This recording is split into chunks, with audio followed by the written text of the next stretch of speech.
Hi guys! Magandang gabi! Welcome back po dito sa Gandara SRU channel for showbiz update. Andito na naman nga po akong muli nagbabalik. Ang nagmamaganda ninyo katsismosong Kim Pao, wala na pong iba. Ang lokaret na si Gandara upang maghatid sa inyo ng latest update and fresh happy days patungkol kina Kim Chiu and Paolo Avellino. And para nga sa gabing ito ang tatalakayin naman natin at pag-uusapan ay may kinalaman po dito sa Christmas special ng ABS-CBN. Pero bago po ang lahat sa mga di pa nakaka-subscribe sa ating channel, maaari lamang na pindutin po din yung subscribe button at notification bell natin na nariyan po sa baba upang kayo ay maging updated po at ma-notify tuwing may bago tayong chika at balita hinggil sa Kim Pao. Basta mga balita na may kinalaman kina Kim Chiu and Paolo Avellino, sagot na natin yan. And narito nga ang isa sa ating nasagap na balita ngayong araw. So si Kimi ay may bago nga pong post, of course, for Christmas. Ayan, pansinin po muna natin ang napakagandang Christmas tree sa likod. Alam nyo, nalilito ako. Bukod sa long hair dito si Kim, bakit parang inverted yung kanyang Christmas tree dito? Yung recent naman niya Christmas tree, hindi naman po inverted. So, late upload ba to? Or re-upload for Glutasy? Anyway, napakaganda pa rin po. Ang ganda ng kanyang ang ganda nung Christmas tree and ang ganda nung nasa picture.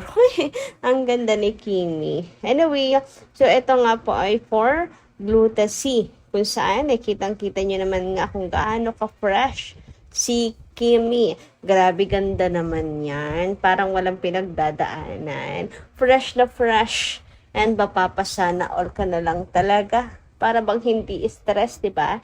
Tayo pong masaya. Naku po. Kaya gamamit na rin po tayo ng Glutasy. And for the support na rin po kay Kimi.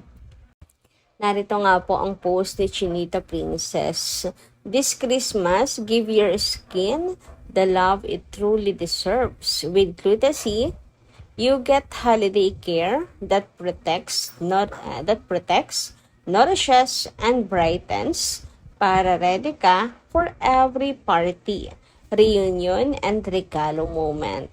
Don't miss the exclusive bigger pamasko deals online.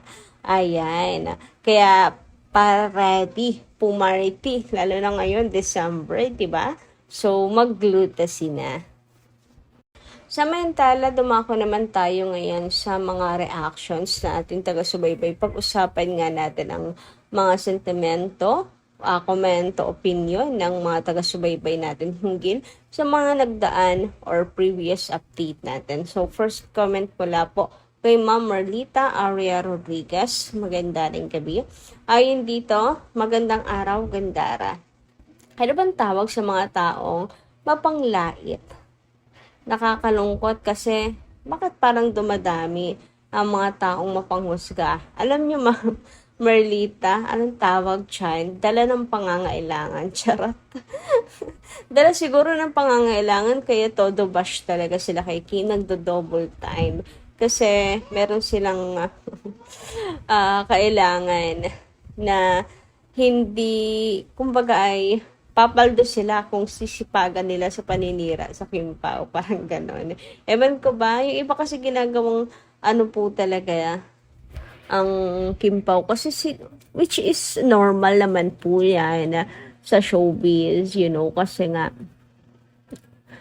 Kim Pao po ang matunog ang pangalan ngayon. Usually naman kung sino po yung sikat, siya po talagang laging ginagawa ng issue. Sila yung pinag-uusapan, sila yung mabenta. Anyway, pagpatuloy nga natin yung komento ni Mama Merlita. Sabi niya rito, dito sa mga nangyayari kay Kim, hindi ko maintindihan itong mga walang kwentang mga nilalang. Bakit pa sila sumibol sa mundong ibabaw? Nung si Kim ay nagkaroon ng mga project, walang ginawa ang mga bashers kundi ang laitin si Kim at i-bash ng i-bash. Ayan, sari-saring masasakit na salita ang ibinabato kay Kim nananahimik lang si Kim. Hinahayaan na lang sila sa mga sinasabi nila. Ngayon naman na merong napakalaking problemang pinagdadaanan si Kim, mas malala ang mga sinasabi ng mga bastos na bashers. Walang paglagyan ang kasamaan nilang mga tao. Walang paglagyan ang kasamaan nila. Mga tao pa ba ang mga ito?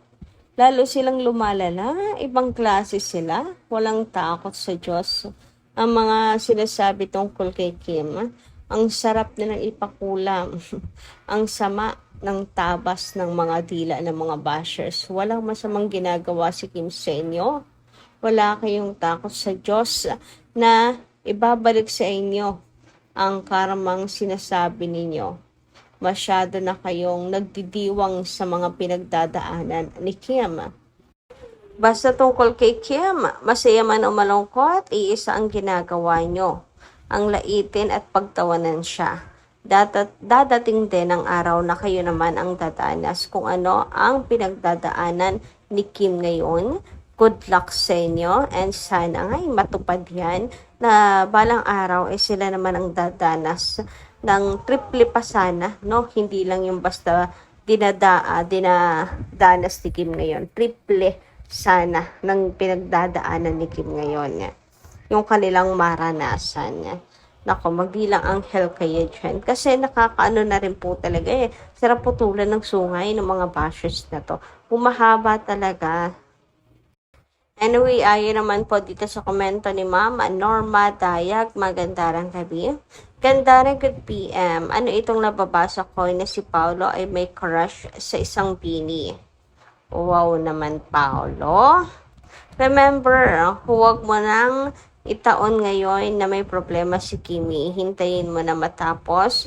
Then you can have all your guts to do what you want in your life. Go on, as what Kimi said in your interview, na pag may nakita o papatunayan na niloloko siya ng tao, then goodbye na. At siya pa ang unang kakalas sa inyong dalawa. Go, go, go, Kimi. Nasa side mo kami. God bless Kimi and family. And naniwala naman kayo agad. Grabe, di sana naging headline na yan ngayon. Wala naman tayong headline na nababasa tungkol dyan na Paula Avellino may crush sa isang bini. Baka naman narinig nyo lang, hearsay lang, kumbaga. Hindi naman mawawala yan eh. And kung sakaling may crush, walang masama pero wrong timing siguro. Ayun yung masasabi natin, wrong timing talaga. Wag ngayon. And kung ito'y ginagamit naman ng mga bashers, posible no? Ginagamit ng bashers para na wala talagang pakailam si Pao kay Kim. Kasi may pinagdadaanan ngayon si Kim eh. What do you think? Napapasal nyo rin ba? Na ang timing naman na may pinagdadaanan si Kim. Tapos lalabas na may ganto ka na rin ganyan. Diba? So, basta ako,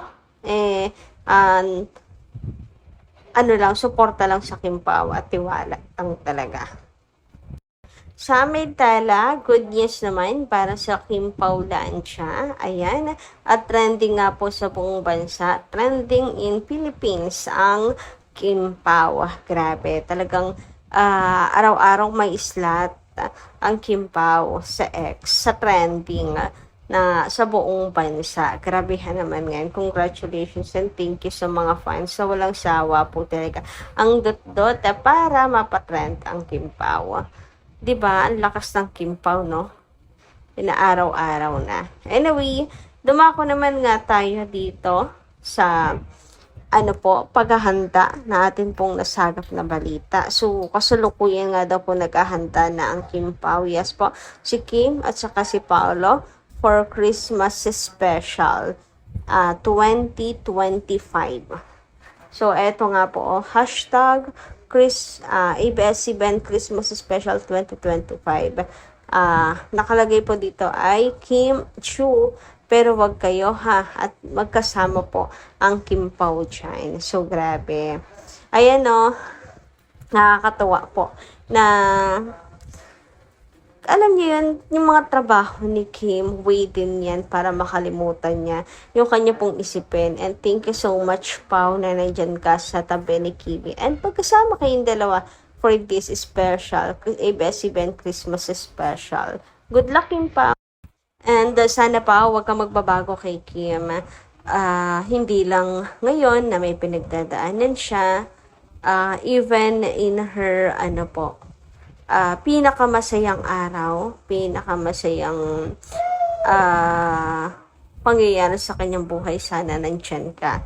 Sa lungkot, sa ginhawa, magkasama kayong dalawa. At samahan mo si Kim Chiu. Importante yan, lalo na sa mga Kim Pao fans at talaw higit kay Kimi na lagi na lang pong nararamdaman na siya laging iniiwan ng taong mahal niya. So, sana this time, di ba, wag mong iparamdam yun sa kanya. Pero sa ngayon, pa lang sa nakikita namin, thank you so much, napaka-consistent mo. So, yun lang po muna nating update. Maraming salamat po sa inyong pakikinig. Kita-kits po muli sa susunod natin, chikas.